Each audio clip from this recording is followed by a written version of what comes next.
When it comes to living life, there's a lot to overthink, but I don't ever have to overthink my water. I've been drinking Smart Water for years and truly love its pure, crisp taste. It's vapor distilled through a process inspired by clouds.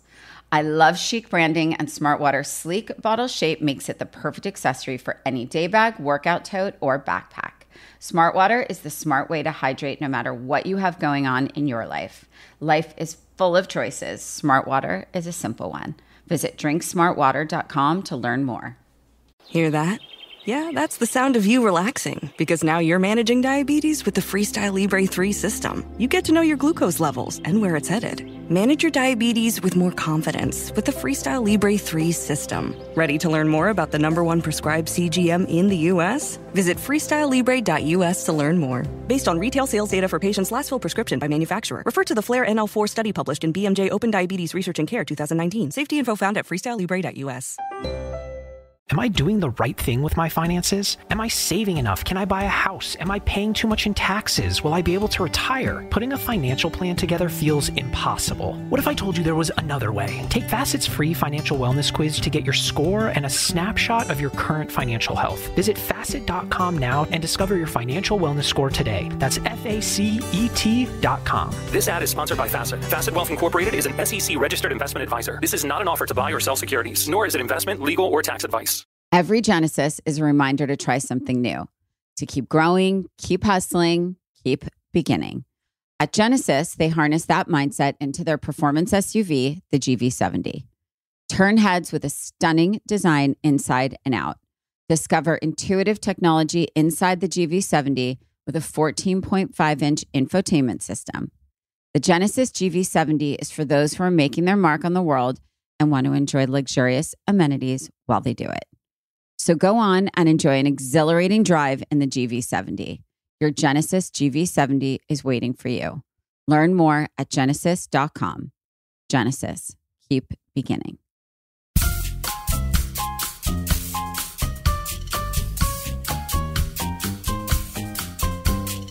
Hi, everyone. I'm Rachel Zoe, and you're listening to Climbing in Heels.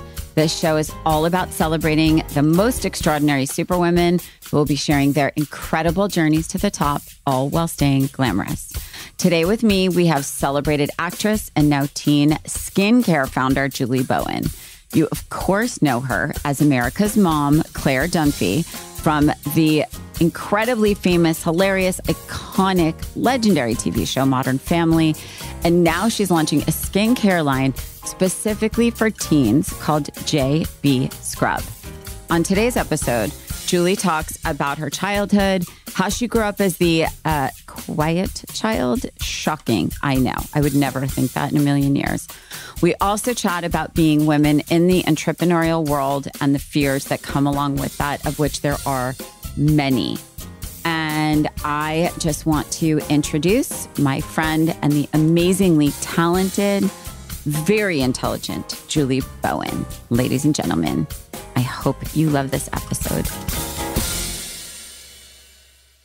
You've got more than one kid, and so do I. And so I realize now that you can't really take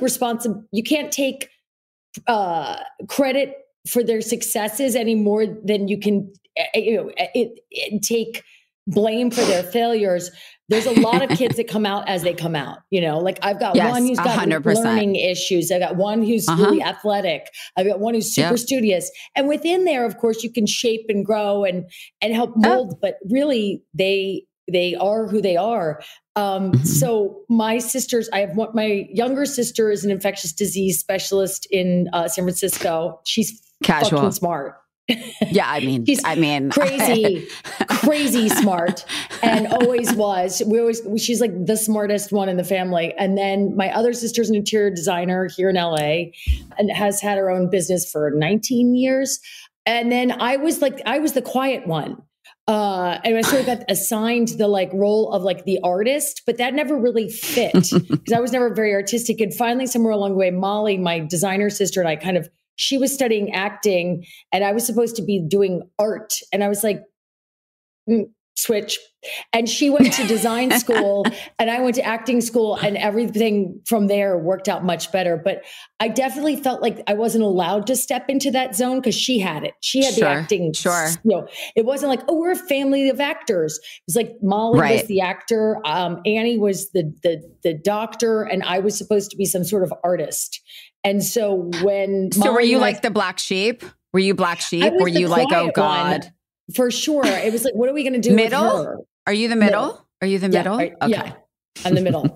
I'm the middle. And I always did well in school, but then like, what do you do after school? Like, I'm really good at sitting in a classroom and taking notes and taking tests, which is, that's okay, but it's kind of a useless skill. Like you said before, it's not really test taking. It doesn't define you.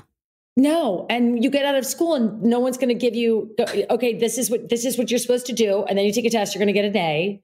How am I going to be an actor? But I luckily was really dumb about how hard it was going to be. Like, I think that's the best thing is to be young and dumb. Yeah. Yeah. Like, would you have ever started your massive stylist career if you had any idea and that you yourself would become the front of the story? Like, most people like you. The work is at the front of the story, and your work was the front of the story, and then so were you. Like, you never would have and didn't want to be. And that's the sort of irony of it, is that like my dad would always be like, you're on the wrong side. I'm like, no. This is the side where I belong. This is where I'm comfortable. This is where I'm happy. And I want to fluff the train. I don't want to wear the train. Like, and so what did he say? Is he still alive? It was, he's alive. And my dad is just like, he is my biggest cheerleader, but was always like, I told you. And I was like, no, Dad, I'm still more comfortable on the other side. And he just said, well, life had a different plan for you. And I was like, no, I'm still fighting the plan. And he was like, I think what's very interesting is that some of the most successful people I know, like yourself, it wasn't necessarily the plan. And a lot of very successful, talented artists that I know are very shy, grew up very shy. They swear they were shy, and which I believe, because I actually think acting is a way to kind of, I was a psych major. So for me, it's sort of like, I feel like that's the dream, because you get to be your shy self in your real life. And then you get to jump into that other person, and you get to put in your acting life between the two. Right. I agree. I think it's like stutterers. They say that they don't stutter if you give them a script to read. It's the act of trying to think while speaking that's so hard. Yes. And I was very quiet. I wasn't super shy. I was just much quieter than my sisters. I was much more sort of a student all the time. That's all I thought of myself as. But if you gave me a script, if you told me this is the safe place, here's your stage, you can act it all out. I loved that. I really loved that. But then in my own life, I don't feel that comfort of acting out. Like, I told everybody, I told Nora, we both are involved with Baby to Baby. And they're always saying, oh, you were at that thing with Rachel. I go, I know. And I didn't talk to her again. They go, why? I go, because I'm scared of her. Like, why are you scared of her? I go, because she's always like done and beautiful and together. And I'm always going to I'm like, I feel like I have to apologize for, it's like so nuts. Vidal Sassoon in the 70s, and he would be like, oh, darling, no. The hair, but you know that to me, and this is, I think, where we feel very connected. Like, to me, and if you ask, like, I feel like I'm a hot mess. Like, I may be in like fur and jewels and whatever, because that takes me 5 minutes to do.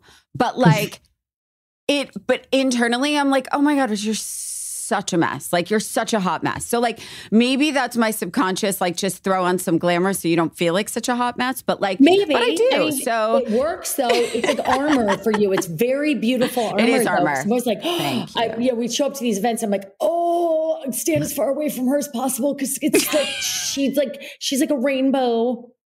You're so crazy. And then you walk in and everybody's just happy. And we're like, oh my God, Julie's here. Everything's going to get better, you know? But you're also such a great champion. And I see the way I've always felt, I never got a shy vibe. I always got like a funny vibe. I got this vibe that you were going to come in and just be this like hilarious, self-deprecating, but straightforward, get shit done kind of person. And I also want to go back for a second because I did happen to trip over a piece of paper that might have said you went to like 9 schools. Did you go to Brown or am I hallucinating? I went to Brown. Okay, so I also need to talk about that because you're like, oh, my sister, the infectious disease specialist, she's the smart one. Yeah, okay. She's the smart one. So, okay, because Brown is a really easy school to get into because last time I checked, Brown is like in the top 10 schools in the world. So, so I do want to talk about that. I did you go are to an Brown, academic, and my I did friend. get it. Yes. And I could have spent my whole life as an academic, to be honest with you. I would be so happy doing like in a parallel universe. I do nothing but go to the library and read books and write papers. It's like my I was worst really nightmare. good at that. And I was not really good at real life. Real life is much harder for some people than school. It is. I have one son who's got ADHD, and real life for him, he understands it. Of course, he's brilliant. Hard for him, but he gets real life. He's like, see that by the way, isn't that better? Yes. So yes, I was good at academics and I did really well in school, but it doesn't always translate to real life. And like, how are you going to apply this? And what are you going to do? And I always felt embarrassed to have ambitions or goals. Somehow that was like, don't talk about it. And why is that, do you think? I feel like, well, my parents were always, you know what tall poppy syndrome is? It's like, you don't want to be the tallest poppy because that's the one that like the whirling blades from the grass and the mower are coming for. So you don't want to stick up too much because that's who's going down first. And that really? Yeah. And my parents also said, you know, your name should never be in the paper except when you're married and when you die. Very old school. Like, that is their dream for the ones that they love is anonymity. I think you kind of let them down there, babe, because yeah. And they said, well, it's not good. It's not good that people know your name, and it's not good to be out there because then they gun for you. And there's some of that is true. Some of that is of course it is institutional paranoia, but some of it is true.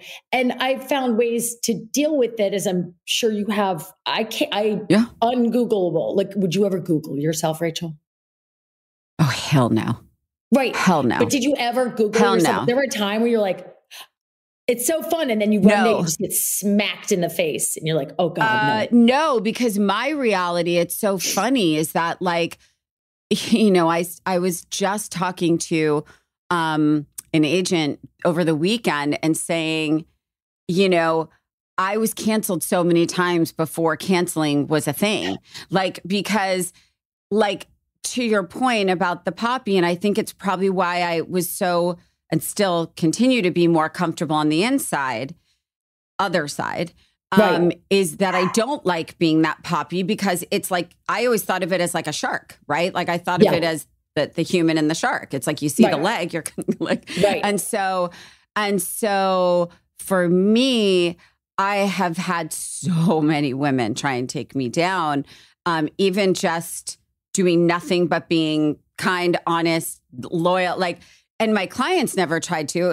It wasn't that. It was just the people on the more macro, and so it was before this much social media. So I think it was like, I think in a sense, I was probably canceled a few times, and I think I knew I was canceled, but it wasn't called canceled. So I think I just kept trucking along and kept going, well, I'm still going to work my ass off and hope for the best. Cause you know, and so I think it's interesting because I think parents, you know, speaking about your parents and that, it's funny because even not thinking about it, my dad going, you should do this, because I was the person that got offered Sandy in Greece and declined it and took Cha-Cha because she had 3 lines, you know? So I was like, no, I don't want to be Sandy.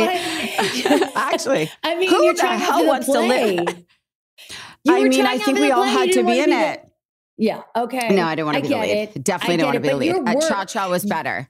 But you always had your work that was out there too, pre-social media, and where social media allowed people to be famous for being famous, and you Still got does. famous for dressing famous people and making them look really beautiful, and then you sort of became the center of the story for a lot of that. But no matter how many times they quote unquote canceled you, you were still putting your work out, and your work was always impeccable. And that is something that you could, no matter whether no one ever saw your face or not, it was like, you were still like, oh, who styled her for that? You go, oh yeah, that's Rachel. That's amazing. Like you were always putting out the work.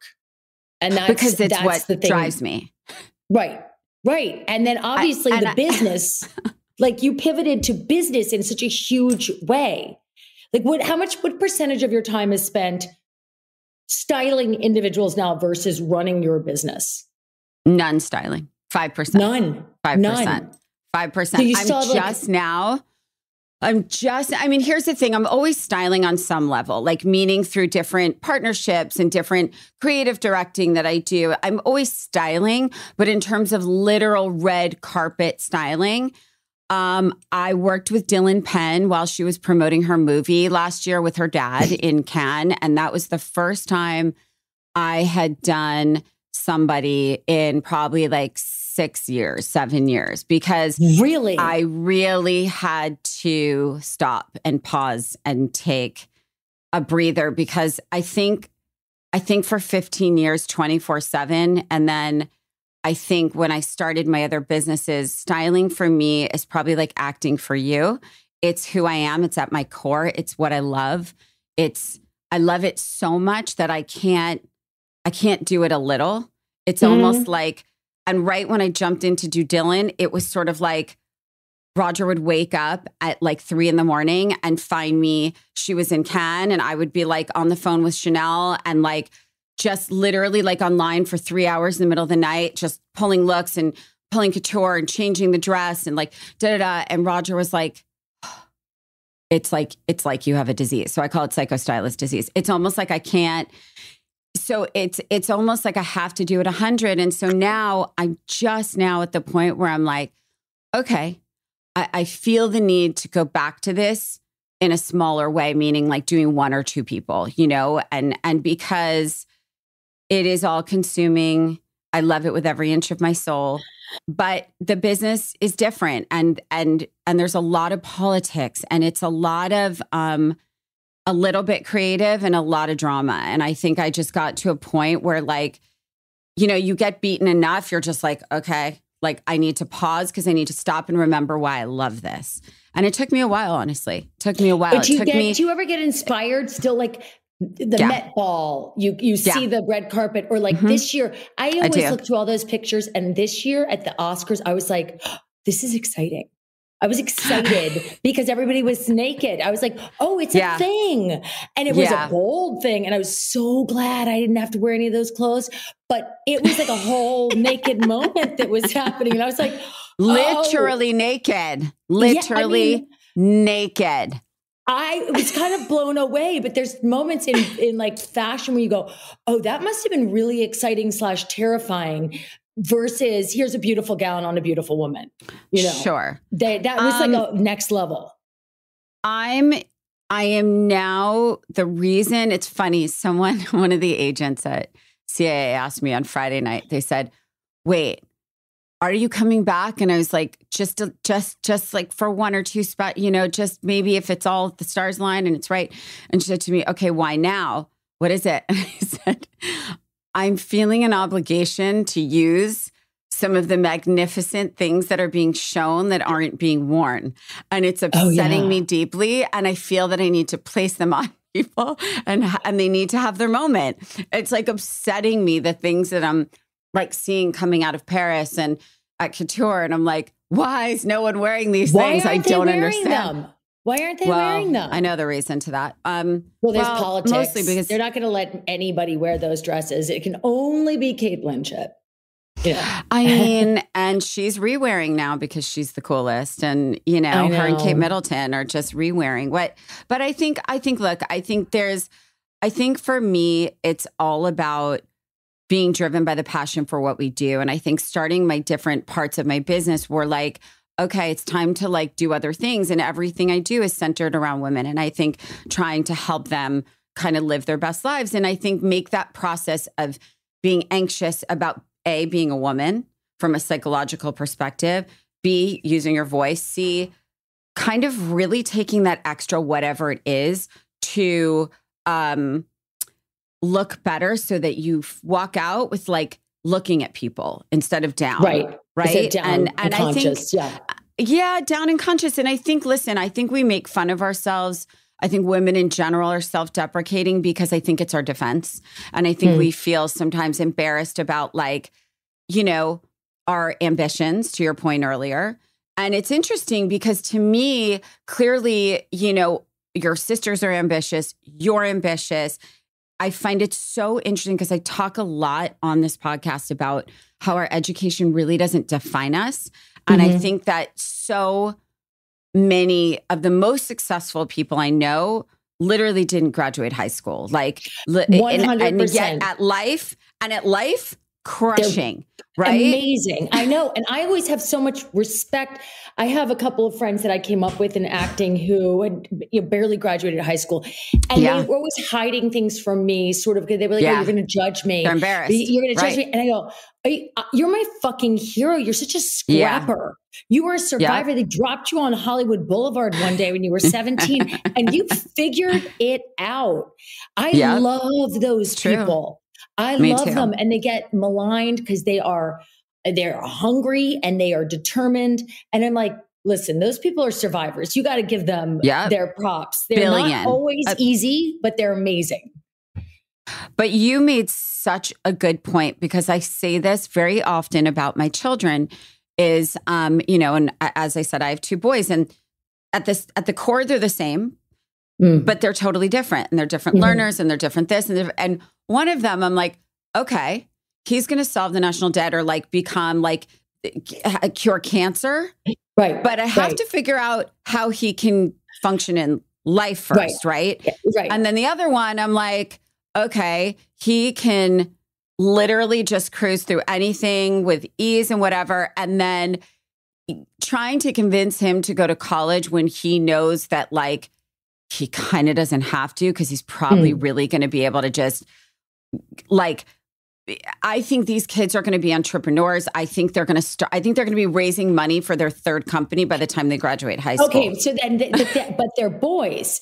And this is what I wanted to find out from you. Why I was like excited to talk to you in this way. Yes. So becoming a woman founder, business owner, entrepreneur it's just different than it is for men. Yes. Were you ever in a position, did people approach you and convince you to do XYZ business wise? Did you come up with an idea and have to go out and get money for it? Like which direction was it? So it's very interesting. We came up with ideas and we just kind of started it within our infrastructure, because we had formed the Zoe report, right? Back in 2009. Right. And at one point we had 100 employees. And then we spun a business out of that, which is our curation business, which is Curator. So we did that with our teams, right? And then I had my brand and my collection and all of that, which now I have since bought back, and we had partners. And so that's like long, long, long. Investors and all of that. Like somebody had to come along with kind of different in all cases. Right now, the answer is, you're supposed to have other people's money. You're supposed to raise money for different ventures. Yes. What's interesting about us is we're very unconventional. We didn't. And we just kept kind of fueling our own fires, so to speak. Yeah. And then we sold the Zoe Report, which is now owned by Bustle Digital Group. And they own like Nylon, Bustle, all of that. Which is amazing. And I'm still incredibly close to them. And I work very closely. I still do a lot with them. So it's just not on the day to day. And it's doing so well. So I'm so happy about that. But I think with what you're speaking of, we actually launched Rachel Zoe Ventures. And now we have our second fund where we get a ton of opportunities to become part of other companies and invest. So they're like, oh, we want Rachel Zoe on the cap table. We want Roger's operational skills. So we'll come in and kind of help. We advise, it's strategic capital. And we put money in other companies. So now we have portfolios. How did you learn how to do this? Because this is where I am right now. And I don't know it's very scary to. But you will. It's terrifying. Terrifying. But you're like entrepreneur life is scarier than anything you'll ever do. It's terrifying. Including motherhood. Motherhood. And you're putting your money and your reputation and all of the hours in the day and then some on the line, and you're not sure. Yes. You're never sure. Never. Was it good to have a partner? Was it good to have Roger there, like alongside you, because you had somebody to like balance you and he knew what he was doing? Almost everyone has a partner in some regard. It doesn't have to be a co-CEO, right? But you have a partner, because almost always creative people need an operational person, right? Because it's very hard to crush at both. Yeah, I am so hyper aware of what I'm good at and what I suck at, and Roger really excels at what I really don't. And so that really works. Don't get me wrong. I want to stab him like once a week, but like it's, but it's like, I'd rather want to do that to him than like another person. Do you know what I mean? Right. So, but being an entrepreneur and almost everyone I've had on the podcast is one, it's like the ups, downs, highs, lows, terrors of being an entrepreneur. The highs are the highest and the lows are the lowest. And it's terrifying. Right. Some people only function with other people's money for whatever reason. Roger and I always have had our money in it. And I think it's good to have outside capital, especially strategically, because I think that having money that's helpful is invaluable. And so, and you can't know everything. You only know it through experience. If you for every entrepreneur you speak to, they will give you the best story and the worst story. They will give you their journey. And it's just hard because it's you. It stops at you, right? When you're playing a role on a show or in a film, it doesn't stop at you, right? Like you do your part and then everyone else does their part. When you're a CEO, so much it stops there. Right. It's terrifying. Exactly. So did you know what to do, or did Roger know what to do when you were first expanding into these new businesses? Or were you like, we'll just figure it out as we go? We're just going to figure it out. No, Roger is business. Like he got his MBA. He's wicked smart. He's very entrepreneurial. He was an investment banker for 8 years. He then started the Webby Awards. Like he's, so his background is the polar opposite of my background. And what happened with me, mine is literally I didn't go to business school. I didn't learn corporate finance, none of that. So for me, it's been literally, to go back to our earlier point about education, across the board, I learned more in my working life in a month than I probably learned in 4 years of college. Not that you shouldn't go to college, because that's where I grew up. But I will say that for me, life learning and being so involved in so many businesses over the last 20 years on every kind of business, beauty, fashion, kids, product, toy, I mean, you name it. So I think there's just a lot of on the ground knowledge that I got. And then with Roger, we just kept getting these inbound requests for me to be involved in different types of companies, to be on the board, to be an advisor, to be an ambassador, to help with marketing, to do social posting, whatever it was. And then so we would invest. And that was more of like a side hustle fun thing that we did. And then over the last probably 4 years, we formally started doing Rachel Zoe Ventures, and we launched our second fund, and now we're talking about doing our third, because we like having our hands in different types of businesses. You literally have a fund? I can't even tell you, like, you're a fucking god. You have a fund? You're like... I'm not at all. I mean, do you dress different for that? I just have to know. Like, you're like, no. Do you know what? Funding? No. I don't. I literally don't. I literally don't, because 100%. I probably have them next. Yeah. I mean, always. I mean, listen, I think you get to a point in your life where you're just like, I am who I am. I literally was at school the other day, and Skylar, who's now in 6th, one of his girlfriends was like, oh my God, I love your shoes. Where did you get them? And Skylar goes, oh, that's just my mom. She wears those all the time. Those are like her slippers. Like, he literally said that. And I was like, oh my God, because you think they're kind of like not paying attention, but like they are.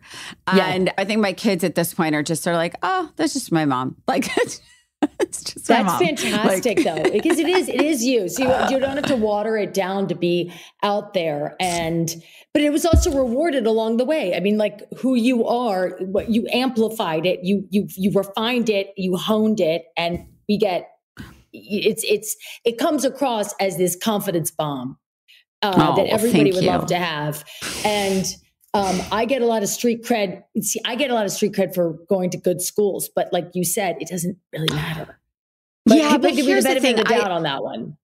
No, but here's the thing. I don't want to undersell that, because I think the thing about being good in school, it is a comfort zone for really intelligent people, because it is, my niece is like that. And now she just started a kick-ass job. And it's funny, she called me and she was like, wait, she was like draying over what sheets to get for her new bed. She's 22. She's graduated the Ross School of Business. And I'm like, she's never gotten anything less than and she graduated with 18 freaking honors. And I'm like, she's like, wait, why did you know what sheets to get? And you did that in 4 minutes. And I'm like, so I'm like, these are just life things we learn as we graduate and go into life. And she was like, and it was so funny because I was like, literally, if you asked her anything, if you tested her anything, if you challenged her with anything, she would just kill it. But if you ask her to get from my hotel room to the lobby, there's a chance she'd get lost. There's a chance. Right. But that's not how you are. But I guess what I'm saying is I think insanely intelligent people,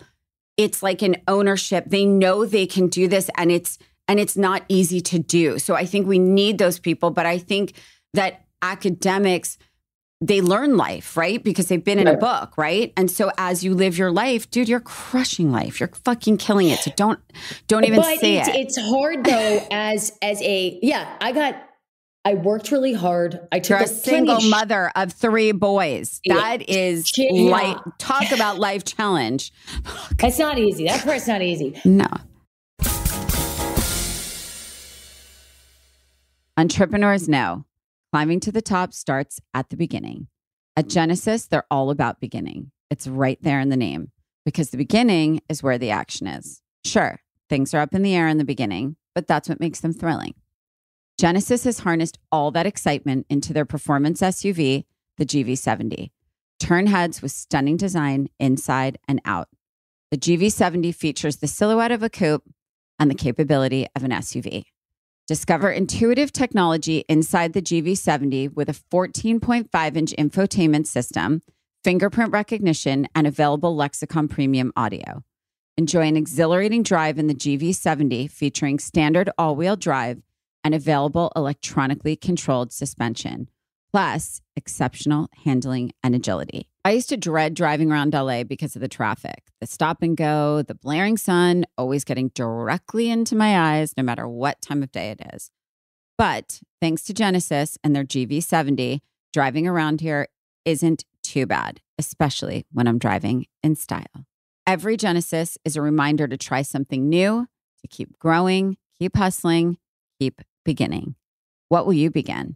Learn more at genesis.com. Genesis, keep beginning. Career-wise, I knew you get to a point where you know what to do. You go out there and you get shot down. But if you get shot down 20 times, the 21st time, you're probably going to get a job. And you know what to do. And you kind of have this team of agents or whatever. They literally hand you the material and you go and you do your thing. Sure.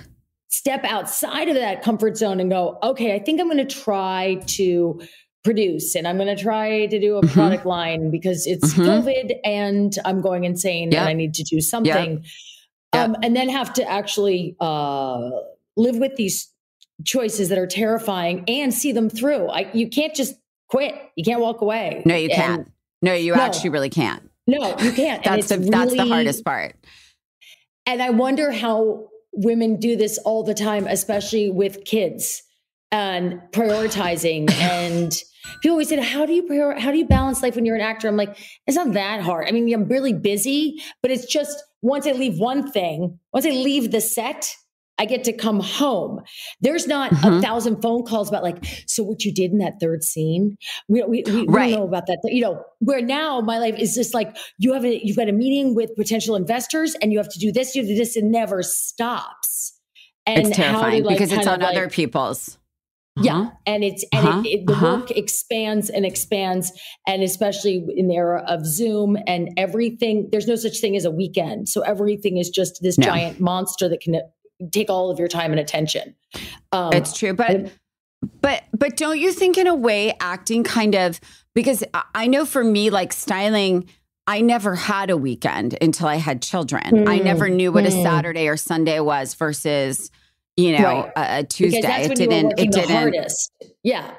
No, because all of you guys could only do fittings on weekends or photo shoots on weekends. So I think, but I would imagine that acting really prepares you very much for other parts of life because, first of all, the ability to handle rejection, that's something that you can't prepare for. And I think when people become entrepreneurs, that's the first thing that is the biggest challenge is how much rejection is involved, whether it's from a retailer, investor. I'm sorry. It's like how when models used to be very, exclusionary and they'd be like, you're too heavy, your skin's too dark, you have freckles. We don't want freckles. Sorry, you look too old, like all those things. And I think that being an entrepreneur, those are the challenges. You walk into this room, you have the idea of the century, you're so confident, and you walk in and they're like, no, this doesn't make sense for us. This isn't the kind of thing we do. We don't want inventory. We don't want whatever, right? Or it's so saturated, that market, whatever. There's just 1,000,001 reasons why people don't want to become part of something. And I actually think my father, who is an entrepreneur, self-made entrepreneur, and he was amazing at raising money. And I said, Dad, how did you do this? He said, because I never gave up. If the people that I was going to as my go-to weren't investing, then I found different money somewhere else. I went to Asia, I went to Europe, I went to wherever. And he said to me, there's no better humbling than raising money. He's like, there's no better kick in the ass or learning lesson that you will ever have in your life than going out to raise money. Because you learn what's wrong with your business. You learn, because those people, you have to think about it like, when you're raising money for a company or an idea, the people that you're going to likely have looked at 100 this month. Right. And so they're seeing everything. Yeah. So they know, so they may be giving you advice and saying, hey, come back when? Come back with proof of concept. Come back when you've made a little bit of, EBITDA or whatever. But like, I think at the end of the day, see, EBITDA. I just learned this phrase like 2 months ago. And that's exactly the sort of thing that like you can act your way through a lot of calls. And then someone says, what's your EBITDA? And you go, I know. Right. Sorry, which is why you need the partner, because Roger answers that question. That's good. So that's you're very aware. good. Very good. Roger answers that question. No, I'm telling you. But I want to talk about this product because here's the thing. Did you come to a point where you're like, okay, I've had a long career in acting. I've clearly crushed this. Okay. I'm now a single mom of 3 boys. That is also a full-time job. But hey, I'm going to start a new full-time job. Cool.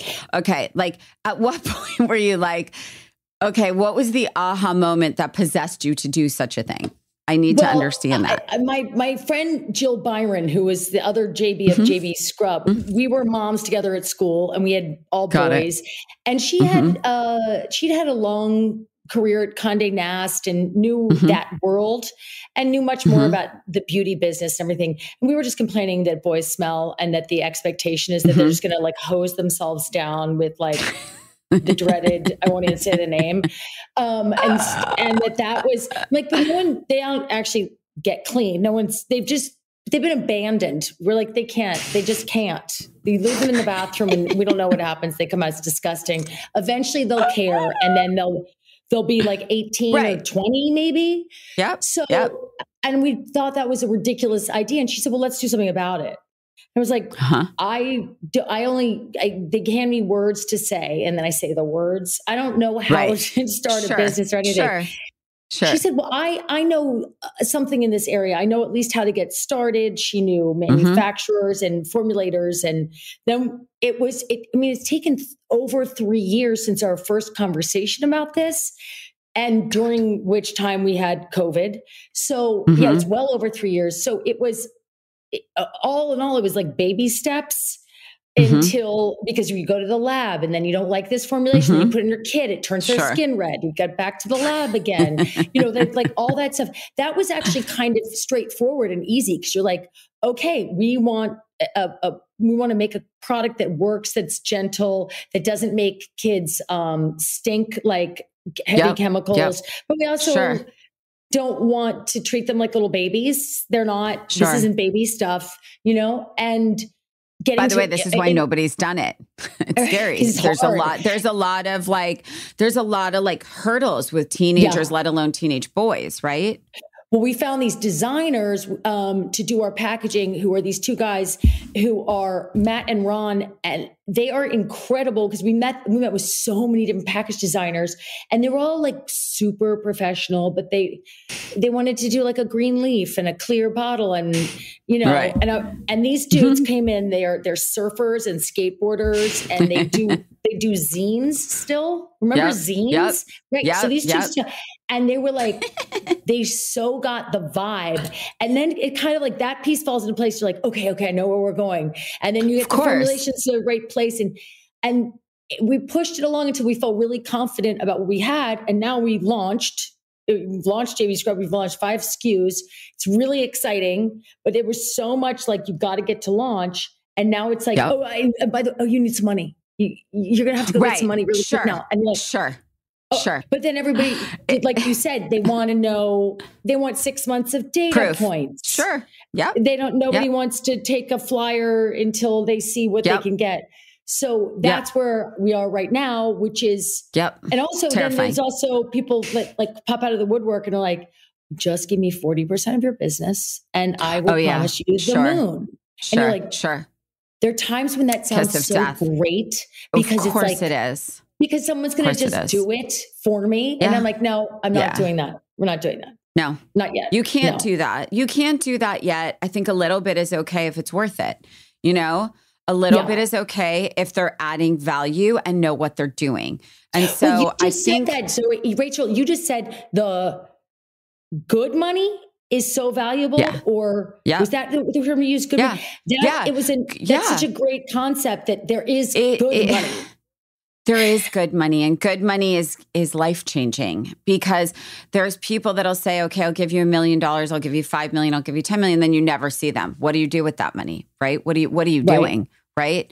Versus someone who might give you less money, but say, hey, I'm going to help you because I have this connection. I have this connection. I'm best friends with the person who's the head buyer at blah, blah, blah. Or you need to do this because I already know that this product tried to do this and failed miserably. And this is why. So it's strategic capital, in my opinion, for young, new entrepreneurs is invaluable. It's what you need. You need the people that aren't living it 24/7 to get their hands in it and help. And whether that's staffing, whether it's support, whether it's marketing, whether it's financial advising, to me, that is the money that's sometimes the hardest to get, but the most valuable, I agree. And knowing which is which. It's terrifying. That you don't, because you could also end up with somebody who seemed charming and lovely and great, and then they are controlling and weird and make your life. You need someone proven. You need someone proven that someone close to you has worked with. That's right. It's like finding a family assistant. You're not just going to take a stranger. It's going to be someone who is coming from someone that you know and trust with your life. Right. It's because the same kind of thing. It all over. Do you ever get scared still? Every day of my life about something. Really? About something. But that's who I am. I've been scared since I was 25 and went freelance. I have fear is kind of what drives me. So I always say to people, like, I really think that it's, for me, not for everyone, but it has really served me to kind of have a healthy fear about everything I do. Because there's that fear that paralyzes you, that you can't get out of bed.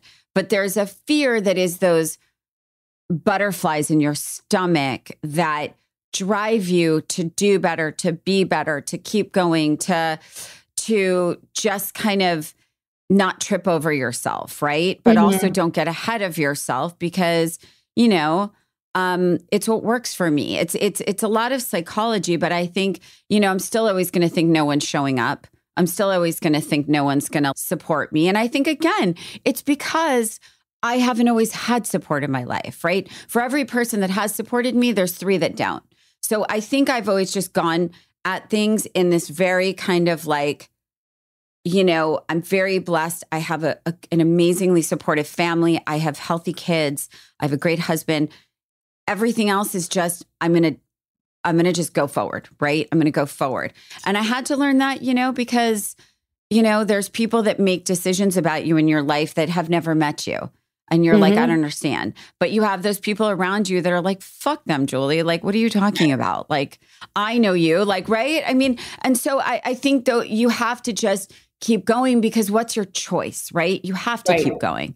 Right? No, absolutely. Absolutely. But when taking on new ventures is always scary. And there is that weird phenomenon, although I'm discovering in equal parts, the weird phenomenon of women backing away from other women who need help or support.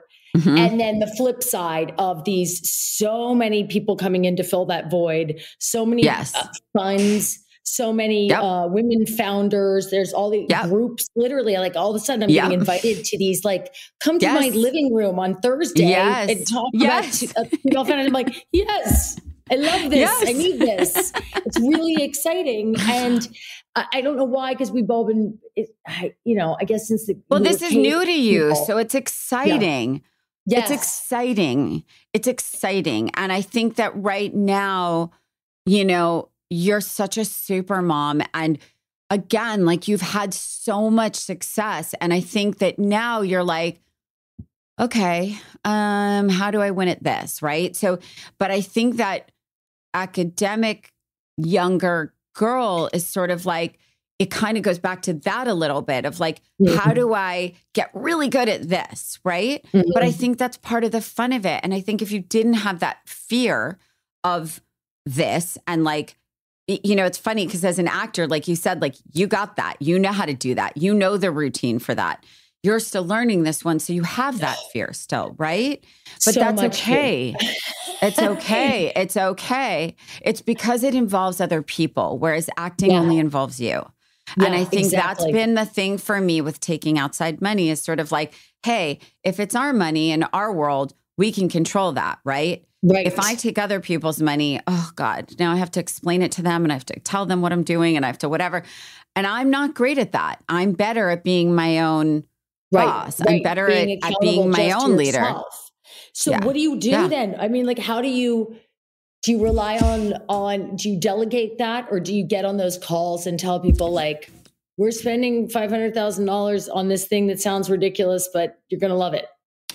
Well, I think if you take outside capital, a lot of those people they're going to want to know what you're doing with that capital. Right. They are. No, absolutely. I mean, no, absolutely. And that's why I always say there's pros and cons, you know, there's pros and cons. It's like, but I feel like you should take outside capital, but be careful who it comes from. We're going to, because we've bootstrapped to this point. We've gotten JV Scrubs like to market on our own. And I'm excited. I need to try it. We'll send you some. I'll send you some. Please send it to me, because I'm dying to, like, you know, it's funny. Sky's 11 turning 12 next week. And, you know, he doesn't smell yet, but it's like, you know, they still smell like baby kids still, but I can tell you that some of his friends really do smell, and it's awful. Well, what happened with my kids? Soon. Yeah, with boys, before they start smelling, one day they all of a sudden close the bathroom door and you're not allowed in. I'm dreading this. I know. Right. So up until that moment, you can go in there and go, did you wash in your butt? Like, did you wash in your pits. And there comes a day when the door closes and you're like, and they come out sort of slimy. You're like, did you use soap? Did you wash it off? And it's just, they're kind of disgusting, but you aren't allowed. I have no idea. I haven't seen my children's penises in years. So you kind of go, I don't know what's happening anymore. And they were like released into the wild with no skills. Girls seem to learn these complicated skincare routines and stuff. And the boys, no one teaches them. So like literally on our packaging, it says like pits, nuts, butts in that order. And there's not a ton of tiny, there's not a ton of tiny writing. Like they can like look at it and be like, okay, I got this. Like we just assume that they're going to be lost until finally someone in college tells them like about proper routine or something because they're having sex. 100%. But we really do. That's why we wanted to create this skincare line, was to get these kids I think it's amazing. Early. So before they stink, before they have acne, learn how to take care of this whole situation. And then you can meet the next challenges when they come. But they don't, no one's talking to them. It's very interesting because girls are obsessed with it, right? Girls are obsessed with products and their routines and all of that. I remember Roger used to call my niece My Little Pony because she literally like 100 strokes in her hair. She would brush it. And, you know, it's funny because when I had boys, everyone's like, did God just laugh at you? Like, was God just like laughing at you when he gave you boys? Like, do you even know what to do with them? And I'm like, yeah, I make sure they're clean. I make sure they're like whatever. But it's funny because I am absolutely sure that my older son is me as a boy. I'm like raising myself as a boy. So he's going to be like immaculate. Right. He's going to be like, oh my God, Mom, I have to brush my teeth again. Oh my God, Mom, I have to go. My little one, 100%. Yeah. There's a chance he'd leave with no pants on. There's a chance he would like 100%. I don't know how that's going to go. I'm just going to be chasing him with like products. I'm just going to be chasing him with products. And that when that door closes, I'm telling you, he doesn't care. Like, what's happening in there? Tell me, like, at least give I've been warned about this. It's bad when it happens because there's a real drop off. Because for so long they're like practically going, Mom, wipe my butt. And then the next day, 100%. And you're not allowed in the bathroom. And I'm like, well, your underwear is still looking pretty dank, buddy. I think we've still got some more to work out before we're really ready to let you fly. Okay. I'm so dead. I'm so dead. And this is such a hole because it's such a hole in the market. And I think it's so brilliant because I do think as a whole, boys from birth make up 10% of product, clothing, and everything else. And I think that this is such a niche that needs to be filled. It's such a white space. And so I would think that people would want to get behind this, especially once they see the product, because I do think it's something no one talks about. And I think because of who you are, you talking about it and advocating for it is just brilliant. Like it's just because it's almost like it could only come from you. And I think it's genius because I think all we've ever seen for teen and acne across boys, girls, and any adolescent at all, I think is proactive, right? Like that's the only thing we've ever seen. So I think this is something where it's like, wait, body care? Wait, like take care of your body. Boys aren't going to be gross anymore. I sent this stuff to, and I hope he's okay with me saying it. Oh, well, too bad. He says I am. Nolan, my fake son on Modern Family. I just sent him some JB Scrub. Okay. And he goes, Julie, I'm going to tell you something. He's 23 now. Right. We had dinner the other night and he goes, I never washed my face. And now there's this stuff that says face wash. And I'm like, oh, I guess I used that on my face. And now I wash my face. Because it literally is like face wash. And I was like, that's what it took? It took a bottle saying face wash. He does. Yeah. And it blew my mind. And he's a beautiful, talented, successful person. But he's like, why Isn't would I that wash amazing? my face? But like, isn't there such injustice? Like, really? Roger, literally, I handed him, I got all this incredible like Barbara Stern product, right? Which I die for. And now she has like certain products for men. And I handed it to Roger and he was like, what do I do with it? I was like, how about use it? how about use it? He goes, like with water? I'm like, are you okay? You're 54 years old. No, but that's where we had to literally come up with our face wash. It foams right out of the pump because boys don't know how to lather under the water. Lathering would be confusing. Lathering would be confusing. Yeah. But, I mean, it's like, it has to be like, we made sure that the cap on like the toner pads, it's stuck, it's on it. Like they still have to close it, but they can't my kids can't put the top back on toothpaste. They can drive a car before they can do that. It's insane. $1,000,000,000%. This is brilliant. I cannot where they are. wait to see it. Honestly, I'll send it to you. It's awesome. It's really great, and the packaging is incredible. And I honestly, I've always loved you. I've always just been drawn to you. Obviously, you're such a brilliant actor and such a talent. But I think what people may not know is what a super mom you are, and now entrepreneur.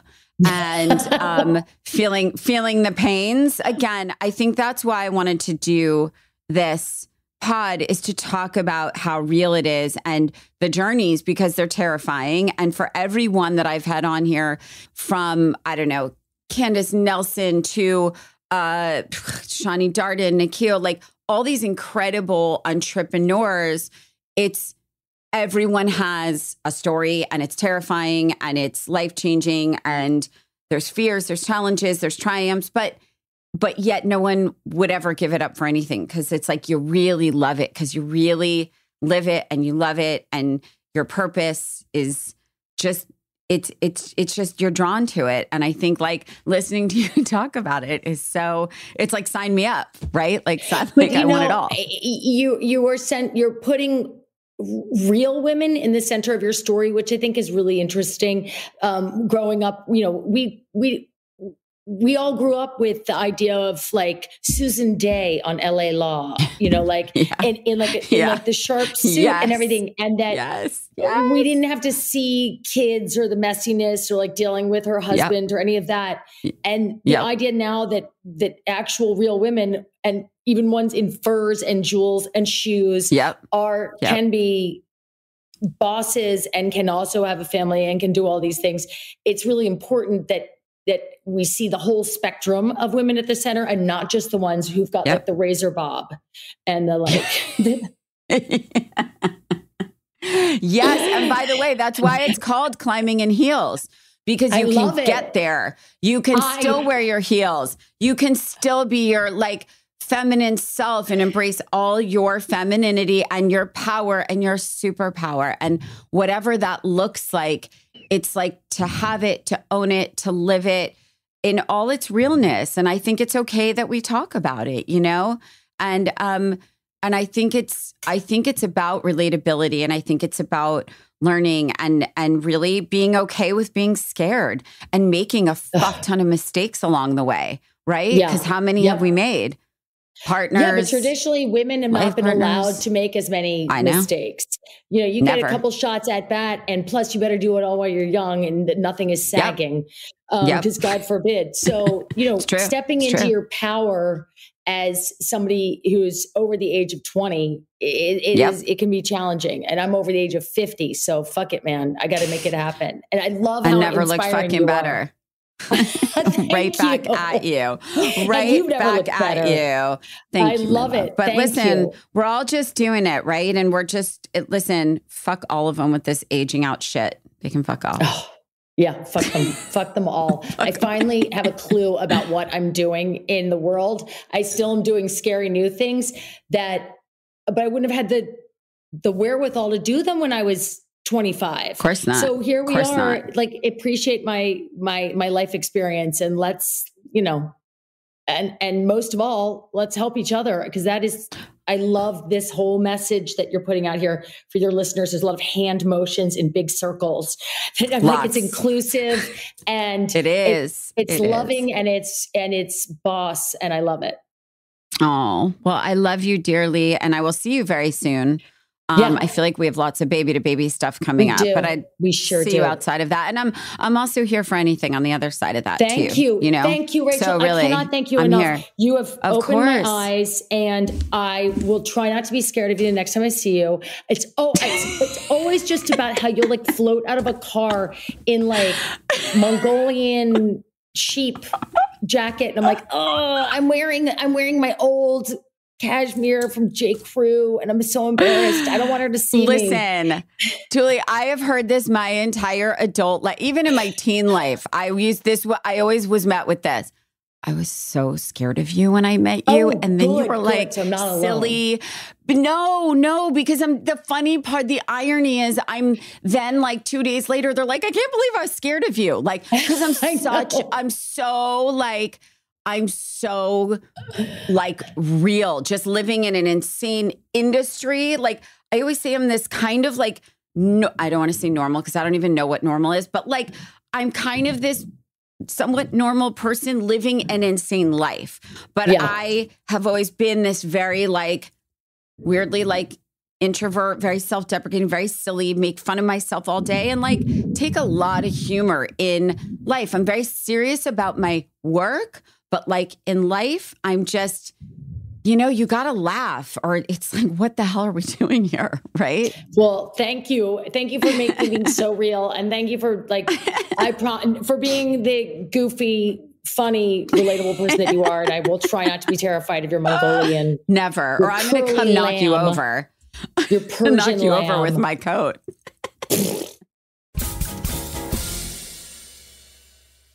It's that time in the show when I answer 2 listener questions. So let's see what we have for today. Okay, question 1. How do you maintain your confidence as a business leader? I mean, it's a hard one. I'm not always confident for sure. I mean, I'm most of the time not confident, but I would say there are definitely aspects of my business I'm more confident in than others. But I would say I am definitely very confident as a leader, if that makes any sense. Like I'm very confident leading my team or advising my team or mentoring my team. And I think that's mainly because I've just had years of experience. And my father, who is a very successful self-made entrepreneur, taught me that confidence really comes with experience. So I think that some people have an innate confidence, just in life. I'm definitely not one of those people, but I would just say that when you're leading people, even if you're feeling insecure, you absolutely cannot show that ever. You have to always show your strongest self to your team. And if you want to feel insecure in private or to your closest people, I mean, I know I probably shouldn't be giving that advice, but for me, I think those insecure moments, really don't share those with people who are looking up to you as a leader. I think you have to lead with confidence and strength. I think you can be honest, don't be delusional, but I think it's important to always maintain a confident sort of air about yourself when you're leading a team. Okay, what's your advice for moving to New York City for the first time?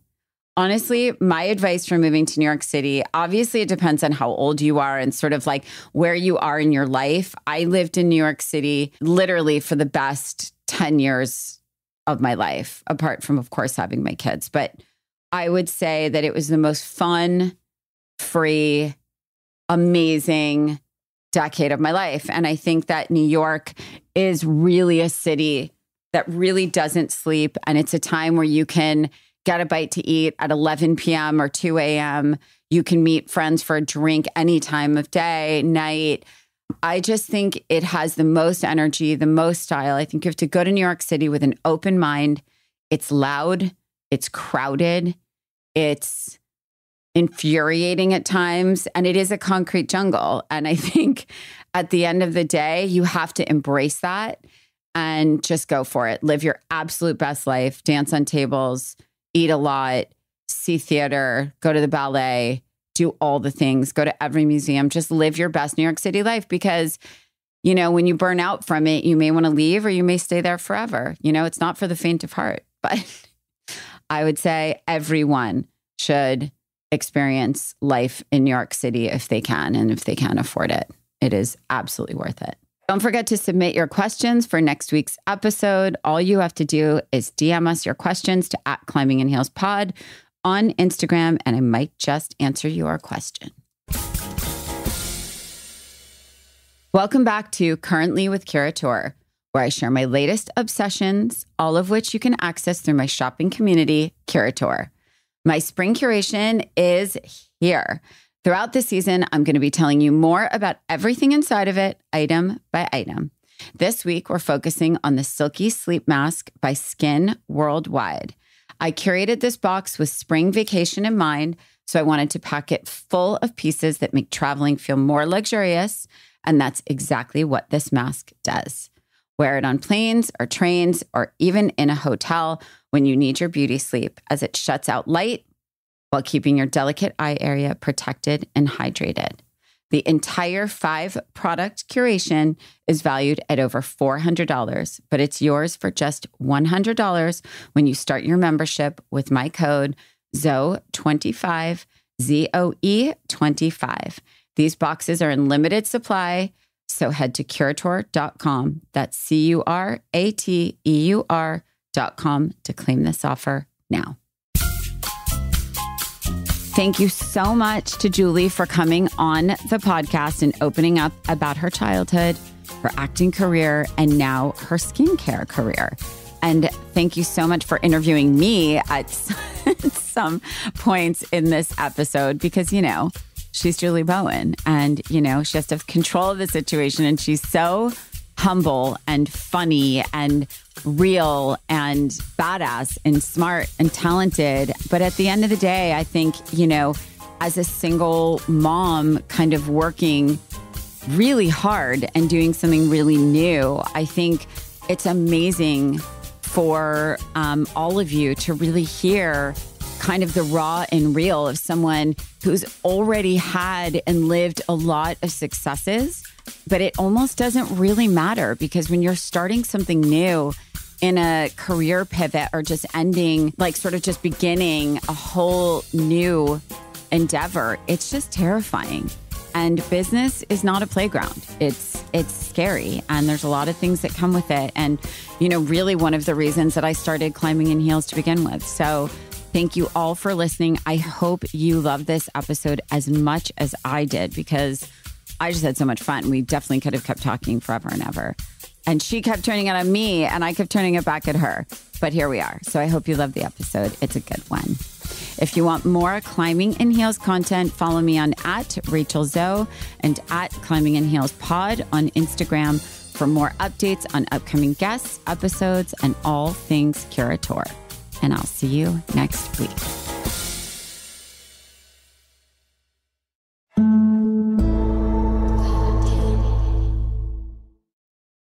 Does money stress you out? Let Facet flip your financial chaos into clarity. Finding Facet immediately put us at ease. Facet's innovative approach to financial planning ensures your money works as hard as you do, enabling members to experience the joys of having your finances in order. And that makes us Facet for life now, I guess. Visit Facet.com, FACET.com to learn more. This ad is sponsored by Facet. Facet Wealth is an SEC registered investment advisor. This is not an offer to buy or sell securities, nor is it investment, legal, or tax advice. These testimonials are from current Facet members who are not compensated. All opinions are their own and not a guarantee of a similar outcome.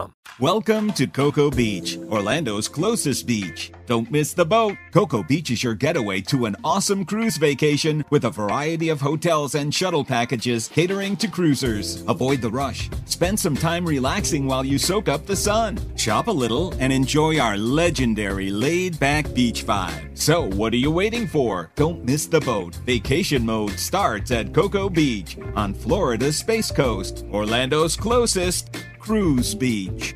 Amazon One Medical presents Painful Thoughts.